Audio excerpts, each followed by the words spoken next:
안녕하세요. 청소부입니다. 갑자기 날씨가 많이 추워졌어요. 어휴, 다시 패딩을 입어야 되는 그런 상황? 네.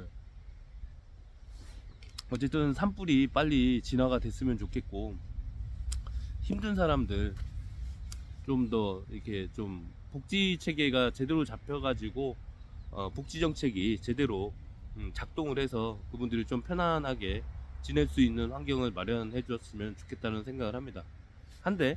그런데 지나가다가 갑자기 이재명 대표한테 폭력을 행사한 사람이 있었어요. 이재민. 예. 이재민이니까 선처해달라고 이재명 대표가 얘기를 했대요. 그런데 뉴스에서는 어떤 또 가짜뉴스 만드는 놈은 욕을 했다, 이재명 대표가. 참나, 미친 새끼들, 진짜. 그걸 보는 사람들은, 그걸 보면은 또 이재명 대표 욕설, 또 이재명 대표 욕설 하는 유튜브 알고리즘이 계속 그런 것들을 보여줄 거예요. 그래서 이재명 대표는 욕을 잘하는 사람이다 라고 이제 낙인을 찍겠죠. 저는 선처해주면 안 된다고 생각해요. 지금 사회적 폭력성들이 나날이 늘어나고 있어요.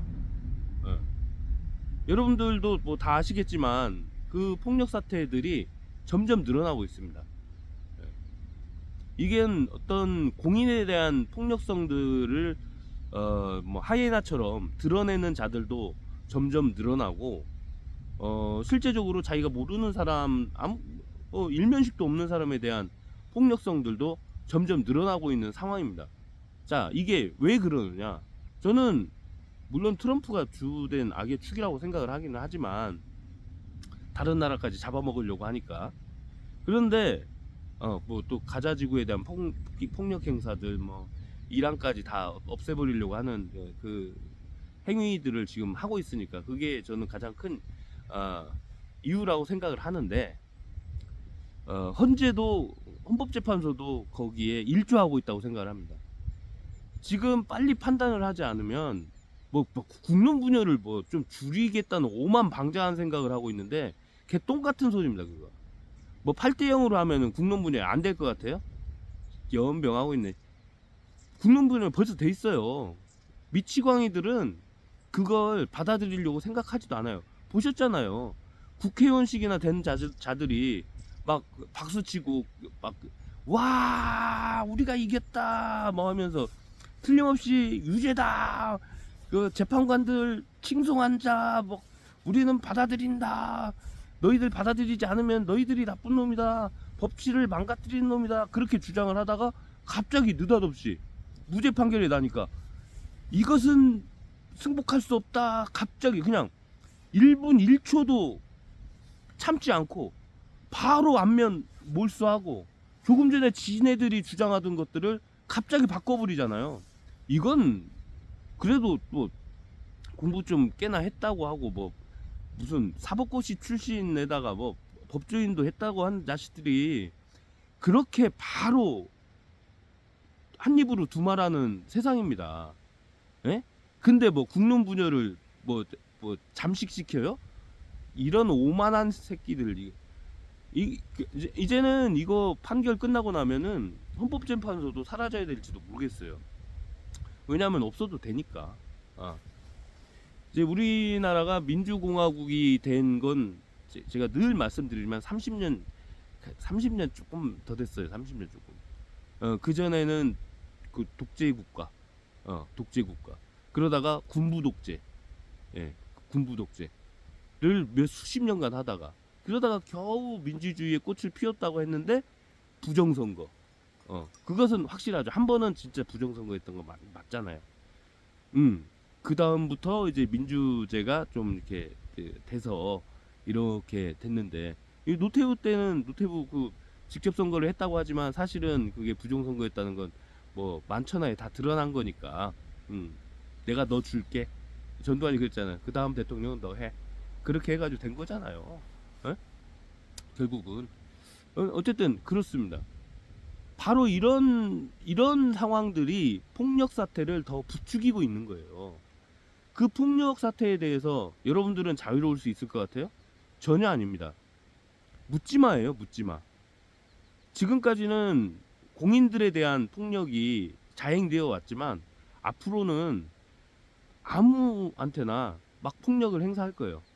그 미치광이들은 아까도 말씀드렸지만 바로 전까지 뭐 법을 지켜야 된다, 우리는 받아들여야 된다 이렇게 주장하다가 판결이 나니까 지 마음에 들지 않는 판결이 나니까 바로 이건 받아들일 수 없다, 바로 이렇게 주장을 하잖아요. 이건 미친 거예요, 미친 거.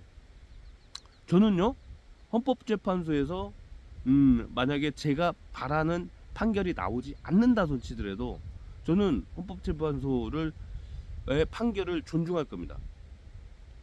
반드시 약속해요. 존중은 하지만 헌법재판소는 없어져야 된다 라고 주장을 할 거예요. 왜냐하면 법에 맞게, 우리가 지금까지 합의해온 법에 맞게 국민들이, 시민들이 일어서서 폭력 행사를 하고 뭐 불복을 하고 하는 게 아니라 시민들이 주장을 해서 시민들의 권리 행사를 하는 거죠. 그것을 명명백백하게 이런 것들 잘못됐으니 이제 우리는 검찰공화국에서, 그러니까는 민주공화국이 됐는데 다시 검찰이 삐질삐질 올라오더니 검찰공화국을 만들었어요. 그러면 이제 우리는 뭐 해야 되냐? 다음은 진정한 민주공화국을 만들기 위해서 검찰공화국을 폐쇄해야 되는 거예요. 그 검찰공화국을 폐쇄하는 밑거름이 뭐냐? 저는 헌법재판소 폐지라고 생각을 합니다. 그리고 그 먼지가 수북히 쌓여있는 검찰 캐비넷, 이거 다 털어야 된다고 생각을 해요. 검찰 캐비넷 털기, 헌법재판소 없애기, 뭐 이런 것들로 우리 민주공화국을, 아니 이제 그 헌법재판소의 판결이 잘, 제가 많은 사람들이 원하는 대로 나오든 말든지 간에 저는 그렇게 해야 된다고 생각합니다. 이제 검찰공화국을 폐쇄 조치하고 우리가 민주공화국으로 나가야 될 때다. 자, 마지막으로 하나 더 정리를 하자면 여러분들 제가 말씀드렸던 대로 3월 말이 돼가고 있습니다. 전환길에 대한 뉴스가 확 줄었죠. 전환길 스스로가 얘기하듯이 자신의 유튜브 채널은 망했다. 그래서 유튜브가 아니라 이제 전환길 뉴스 언론 매체를 만들었다 주장을 하잖아요. 전환길에 대한 뉴스가 확 줄었습니다. 사냥이 끝났기 때문에. 누구에 대한 사냥? 이재명에 대한 사냥이 끝났기 때문에 이제는 이재명에 대한 사냥이 끝났다는 거예요. 이재명에 대한 사냥이 불발로 끝났기 때문에 이제 전환길은 도살장으로 끌려가게 됐다. 우리 저 뒤에 있는 우리 댕댕이들보다도 못한 아무튼 옥중 생활을 시작하게 될 것이다 라고 생각을 합니다. 그리고 제가 다시 한번 강조하는데, 폭력적인 행동들에 대해서는 정치인이나 유명 연예인이나 누구에 대한 것뿐만 아니라 일반인에 대한 폭력적인 행사들은 모두가 동일하게 법의 심판대에 올라야 된다라고 생각을 합니다. 안녕.